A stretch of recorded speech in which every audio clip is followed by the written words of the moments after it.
and they'll soon be down to nothing. We'll have where they manufactured the drones are under fire as we speak. They're being hit. So the rest is going to be determination as to my attitude, along with the people in the Trump administration, what we want to do. Thank you. Yeah, please. Can I ask you, you mentioned you were going to waive certain additional oil waivers or sanctions. Can you talk a little bit more about that and address in particular? Well, we're looking to keep the oil prices down. We went artificially up because of this excursion into a very positive thing. I mean, this was an excursion that a lot of people wouldn't have done. I knew oil prices would go up if I did this, and they've gone up probably less than I thought they'd go up. But I don't think anybody thought we were going to be this quickly successful. This was a military success, the likes of which people haven't seen. We have the best military. We have the best equipment. We have, I believe, the best generals. We have the best. And this went very quickly. We talked about that with President Putin. He was very impressed with what he saw because nobody's ever seen anything quite like it. You know, Iran was a very powerful military country with all of the missiles. Now, you had the double attack. You had the original attack with us and Israel, and that knocked them for a loop. Then you had the B-2 bombers, which took out their nuclear capability, and they would have had a nuclear weapon within 2 weeks to 4 weeks. And they would have used it long before this press conference. And we might have had a much different press conference if we had a press conference at all.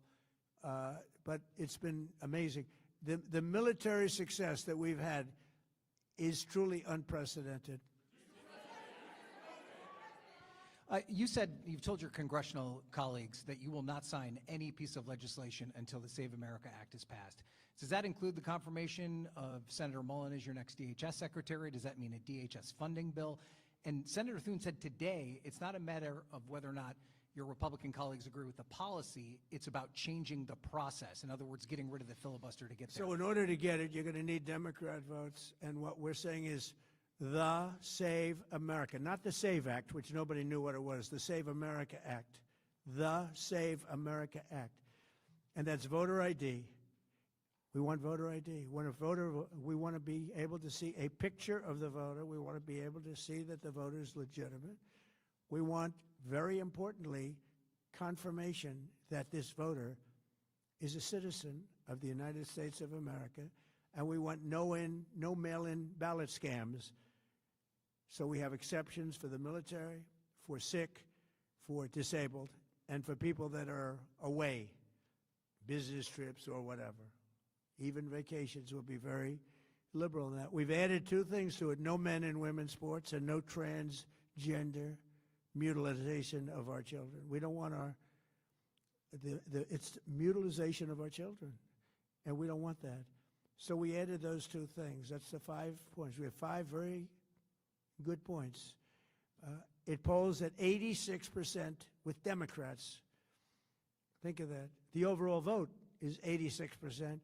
With Republicans, it's 98%. And the only one opposed to it is a Democrat leadership because they cheat. They want to cheat. So we added those 2 points. We're going for the gold, and we're going to have to fight like hell. Now, certain things will happen. Certain things will take place. I'm here to do a great job for the country. But we don't have a country, if we're going to have elections that are so corrupt and so dishonest like we've witnessed over the last period of time. You know, as an example, virtually nobody has nobody has a system of mail-in ballots like we have. No other country in the world. France went away from it. They all went, you know why? Because it's corrupt. And Jimmy Carter, when he had a commission, frankly, I think it's probably the best thing Jimmy Carter did. He said, you can't have mail-in voting because it's inherently dishonest. And it's turned out to be totally dishonest, so we're going to fight for it. Yeah. Has Iran activated any sleeper cells inside the U.S.? There's reports that they have pressed that trigger button to activate those cells, at least abroad. Well, they've been trying for a long time. We've been very much on top of it. One of the things we have to do is get the Democrats to stop the Democrat shutdown, because, as you know, the apparatus that looks into that, Schumer and the Democrats have shut it down. which tells you they probably hate our country a lot. But the Democrats have to open that up. But we've got very, very good intelligence into that. We know a lot of different things that have happened that have been very bad. A lot of them came in during the Biden open border period, but we have them under, we've got them, we're watching every single one of them. Yeah, we know a lot about them. The biggest problem we have is the Democrat shutdown. We know a lot about them, but the shutdown doesn't allow us to do what we have to do. Do you have to take him out? Does he have a target on his back? You mean the new supreme leader? You mean the son? How can there be an Iran with Well, another I Ayatollah? don't want to say that, but you know, I was disappointed because we think it's going to lead to just more of the same problem for the country. So I was disappointed to see their choice. Thank you, sir. You've said you have someone in mind to be the new Iranian leadership, if not the Ayatollah's son. What are you looking for in that person? Are you looking at someone internal, given that you just said that their leadership has been I decimated like the and idea wiped of, out? you know, internal and eternal, come to think of it. But I like the idea of internal because it works well. I mean, I think we've proven that so far in Venezuela. We have a woman, Delcy, who has been, you know, president of the country, very respected, she's doing a great job. And it's, you know, no disruption. We had, as you remember, Iraq, where everybody got fired. The military got fired, the police got fired, the politicians got fired. There was nobody. And you know what they turned into? ISIS. And we don't want that. We don't want that. So I would like to see people that are inside go. Now, they talk about the son of the Shah. They talk about other people. But, you know, hasn't been there in many, many years. We have a formula that's been very good so far, and I think it'll continue to be good. The relationship is extraordinary with Venezuela, smart country. We've taken out 100 million barrels of oil. It's right now in Houston being taken care of and made so beautiful. And you have to see this at work. They have, it's brought to the refineries. It's being refined in Houston, which is made exactly for that product. And so far, but it's 100 million barrels of oil, and now they have another 100 million barrels coming. And it's like a partnership. We're getting along so well with them. It's great for Venezuela, and it's great for the United States. Yeah, please go ahead. Mr. President, you just suggested that Iran somehow got its hands on a Tomahawk and bombed its own elementary school on the first day of the war. But you're the only person in your government saying this. Even your defense secretary wouldn't say that when he was asked, standing over your shoulder on your plane on Saturday. Why are you the only person saying this? Because I just don't know enough about it. I think it's something that I was told is under investigation. But Tomahawks are used by others, as you know. Numerous other nations have Tomahawks. They buy them from us. But I will certainly, whatever the report shows, I'm willing to live with that report. Yeah, please. You said earlier that we've already won in many ways, but we haven't won enough. What do you consider enough? What's your baseline? Where they're for this not going to conflict? be starting the following day to develop a nuclear weapon. Where they'll look at that man and some other people from the administration and say, all right, we're not going to do it. They were not willing to say that. And when Steve called up and he said that to me, I said, well, here we go. Let's do it the hard way. But the hard way, I think, is probably the easy way. When basically I can see that they will no longer have any capacity whatsoever for a very long period of time of developing weaponry that could be used against the United States, Israel, or any of our allies. We have great allies in the Middle East, great countries that are allies. And they were staying out of it until they got hit. Someday they'll have to do a story. Why did he do that? Why did they do that? But they were going to hit them. If I didn't hit them first, they were going to hit our allies first. I believe, upon information and belief, but I believe that he was going to, they were going to take over the Middle East. They were looking to take over the Middle East. Now, had Operation Midnight Hammer not taken place, that was definite, because they would have had a nuclear weapon within a matter of weeks. But that took place. That was a setback. But look at the number of missiles they were able to buy and make over the last 6 months. And those missiles were aimed at various countries. And when you look at over 1,000 missiles shot at like UAE, they were looking to take over the Middle East. We got there first.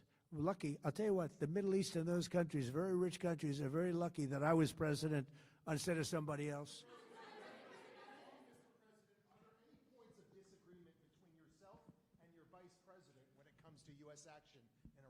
I don't think so, no. No, we get along very well on this. He was, I would say, philosophically a little bit different than me. I think he was maybe less enthusiastic about going, but he was quite enthusiastic. But I felt it was something we had to do. I didn't feel we had a choice. If we didn't do it, they would have done it to us. I felt, based on the negotiations that were being had by Steve Witkoff and Jared Kushner and Marco and Pete and everybody was involved, I felt that they were looking to tap us along before they hit, and I thought they were going to hit. And if they hit us first, that would have been a very bad thing. In the back, please, in the back.